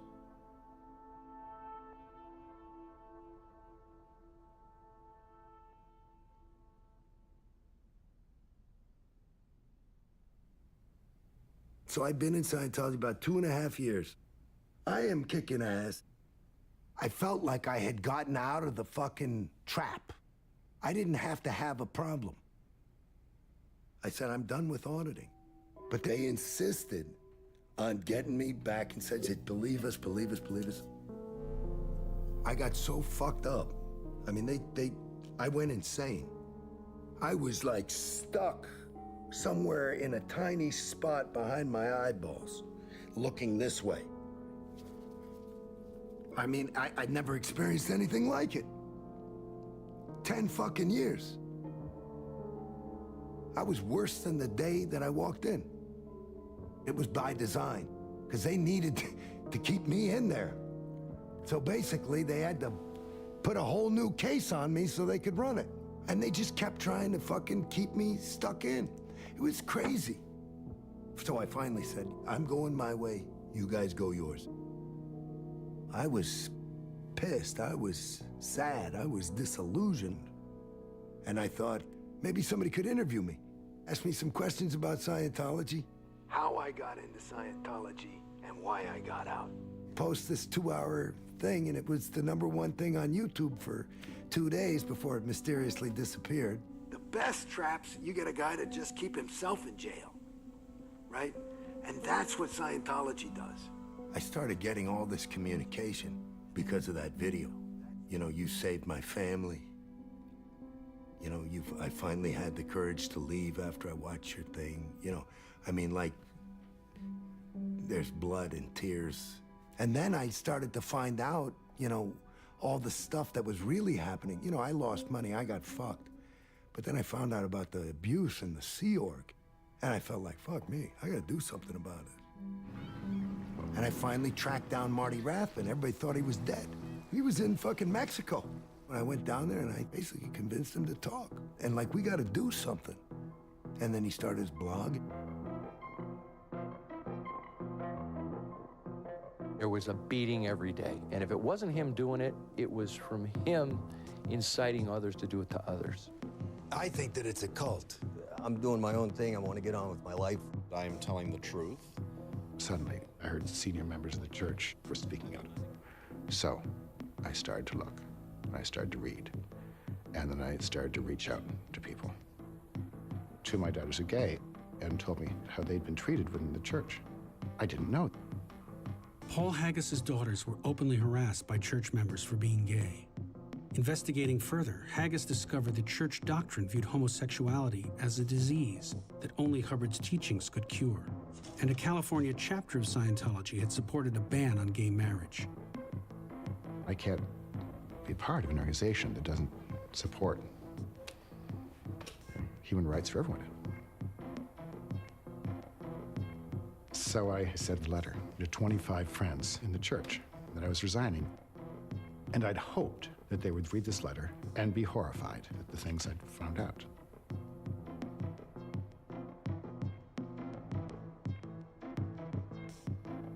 A few days later, I drive home. Looked to be 10 people standing in my front yard. I recognized them, they're my friends. They said, Paul, we need you to tear up this letter. And we need you to get all the copies and tear them up and resign quietly. I said, I don't do that. I'm sorry, I don't do that. I'd send a copy to Marty Rathbun. He put it on his blog, 1 page on a day, and didn't reveal my name until the Friday. Monday morning, I woke up. 600 of the top newspapers in the world had it. It was in Bulgaria. I mean, it was reprinted in 7 languages. I went, oh my God, what have I done? I mean, it did garner a lot of interest. People will judge you one way or the other. I figured people would judge me as really stupid. But then I was really stupid. I was part of this for 30 years before I spoke out. I felt deeply ashamed. Why didn't I do it earlier? Why didn't I look earlier? People are so indoctrinated and have been in Scientology a really long, long time, or they've grown up in it. They don't know anything else. It's so scary to them to have to start all over. And it takes a really strong person to stand up to them and say no. And in 2009, my son was on staff at the church. And the Truth Rundown came out in the St. Pete Times, exposing what was going on with the beatings, people in the hole. The church was very mad at my son because he knew it was going to happen, and he didn't tell them. And he didn't tell them because he had a good friend that became friends with Mike Rinder and Marty Rathbun, and he believed what they were saying in the Truth Rundown. The church was threatening, that he was going to get declared a suppressive person if he didn't disconnect from his friend. My son, he was raised a Scientologist, and he'd been on staff. He made $30 a week. He headed up their Boy Scout troop. He was like this consummate youth of Scientology. The Continental Justice Chief called him on the phone, and it was after that the Declare came down. And he was just devastated. The church told his friends everything they could find in his PC folder to ruin his reputation. I wrote this petition. I tried to put in everything good that my son had done. Dear Sarah, thank you for the letter that you sent regarding the situation with Nick Lister. I cannot approve that you continue your connection with Nick. No one's going to tell me when I can and can't speak to him. No one but me. Your Committee of Evidence, Findings, and Recommendations recommended you be labeled suppressive, engaging in malicious rumor mongering to destroy the authority or repute of higher officers or the leading names of Scientology. My husband was charged with that one because he was telling me what he read on the internet about David Miscavige. They say don't go on the internet, don't read, don't go to these sites. From the time that I got in, for 30 years, I never read one critical thing about Scientology. When I finally decided to open my eyes and look, I was shocked, just shocked. The church, but if you're a member of the Church of Scientology and someone in your family or a friend or your spouse is skeptical or critical of the Church of Scientology, you are supposed to disconnect yourself from that person. And Tommy Davis, who is the spokesperson for the church, he's being asked about the policy of disconnection. Anything that's characterized as disconnection or this kind of thing, it's just not true. There is. I confronted him about this, and I said, Tommy, I don't have to search outside to ask for, to check research and see if this has happened to other people. It's happened to my wife. You asked her and me to disconnect from her parents because of something trivial they did years ago. My wife disconnected from me, my daughter, my son, my brother, my sister, my mother, all of my nieces and nephews. And that is the only family that I have. You label these people suppressive so that, everybody automatically, they're discredited and they must disconnect from it. And that's how you keep people in a bubble. That's what they do. I mean, my son was declared because he wouldn't disconnect from his friend. I was declared and my husband was declared because we wouldn't disconnect from my son. And now guess what happened? Everyone connected to us just scatters to the wind. Through all of this time, I have a daughter who's very much into the church. I have a granddaughter who's the love of my life and who loves her Nana. I was planning on talking to my daughter and trying to tell her what was really happening. She hugged me. She told me she loved me. She said, I have to disconnect from you.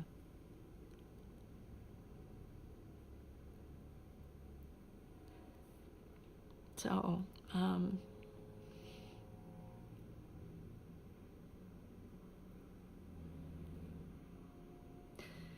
I just was concentrating on smelling her hair and seeing the way she felt, touching her skin, my face.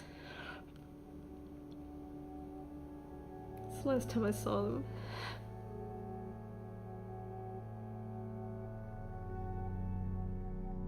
It really is the crux of how controlling is any religion over its adherents.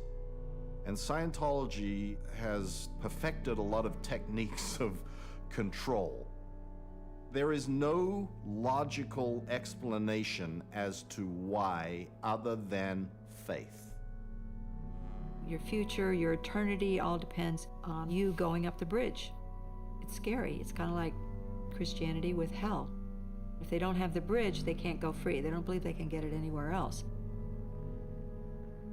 It's like brainwashing, really simple. I mean, that's a scary word, and it took me a long time to come to that conclusion that that's what's occurred. You take on a kind of a matrix of thought that is not your own. And I think that's how I and other people got involved and stuck through it for so long, because when you're out, you look at it and go, what the crap was I thinking, you know? It's such a hard thing when you do wake up going, oh my God, because you have this wave of regrets. I just started to think that maybe my entire life has been a lie. You just don't see it happening to you. You justify so much. Cults, they prey on people, suggesting that, you should be able to think for yourself, and then telling you exactly how you have to think or get out. And if you get out, there will be consequences. Come on, Marty. Got anything to say? What's your name? Why don't you answer his question? Beat it.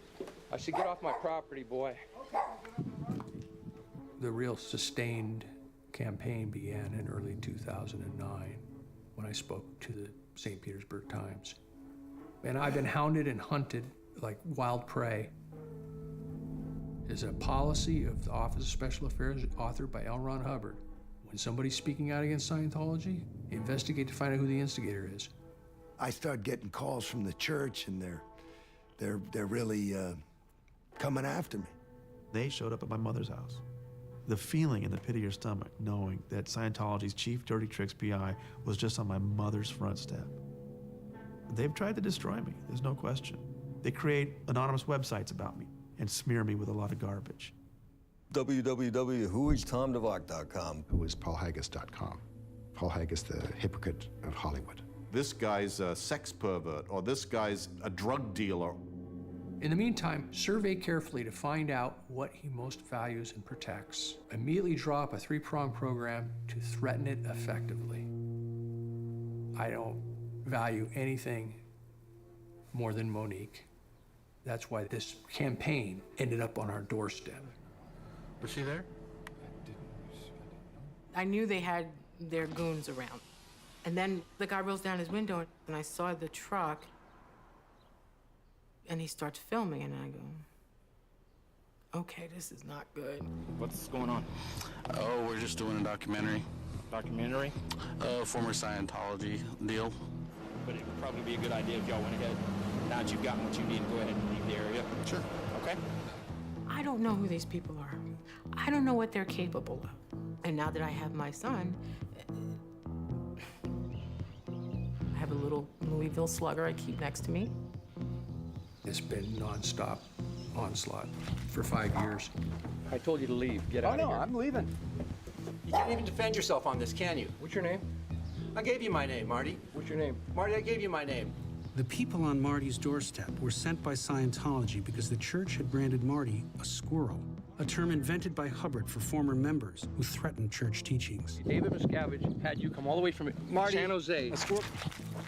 Marty, Marty, you can't do that. You can't do that. Marty! I just did it. That's my personal property, Marty. Yeah, that's right.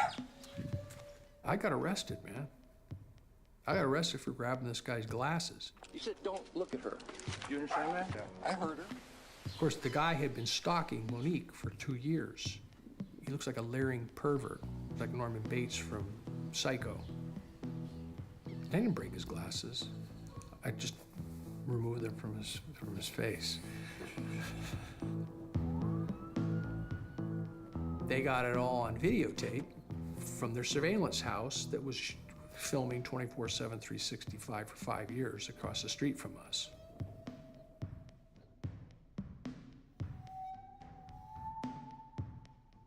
This lawsuit with Monique Rathman. It's a brilliant legal strategy. If Marty sues, the church just says this is a First Amendment fight. This should not be in a court of law. But Monique was never in Scientology. She's suing David Miscavige and asking to depose him. And Scientology will do anything to keep him out of that situation. And the point is, Judge, if you let me make my presentation on First Amendment law that comes from the United States Supreme Court, all of this... For every court date, the church hires a bevy of high-priced lawyers. They are determined to use every legal trick in the book to keep Miscavige from having to testify about church abuses or whether the religion of Scientology is actually operated like a business, controlled by the whims of a single individual. In 2014, Miscavige celebrated the ongoing expansion of the church, but he was hiding a terrible secret. The church's active membership has dropped to fewer than 50,000 people, yet the financial value of Scientology is soaring. And how about we just say 2013 is the year we went stratospheric. The church is making investments and buying valuable real estate all over the world. That financial clout gives Scientology enormous power. It's a kind of tax-free shell company growing past $3 billion in assets.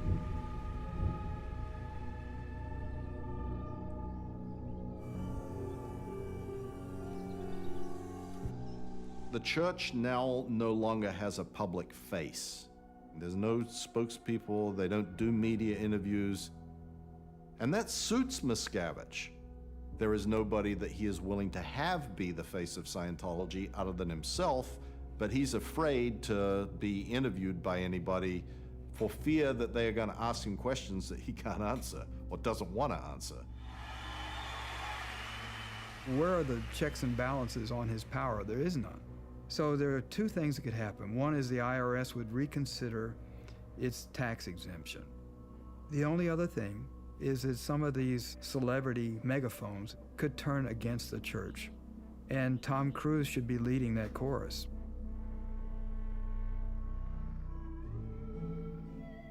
Is there anything that you look back on in terms of your own career in the church and think, wow, I wish I hadn't done that? You know, we talked about karma earlier, you know, it still happens that it's like, it's just this, I constantly get presented with who I was and you know, and I constantly don't like what I see, and I sort of constantly keep dying deaths. And you know, I don't know how many more deaths I have left, but I regret, and I'm ashamed of the entire experience, you know. What I take away from it is that we lock up a portion of our own mind. We willingly put cuffs on. We willingly avoid things that could cause us pain if we looked. If we can just believe something, then we don't have to really think for ourselves, do we?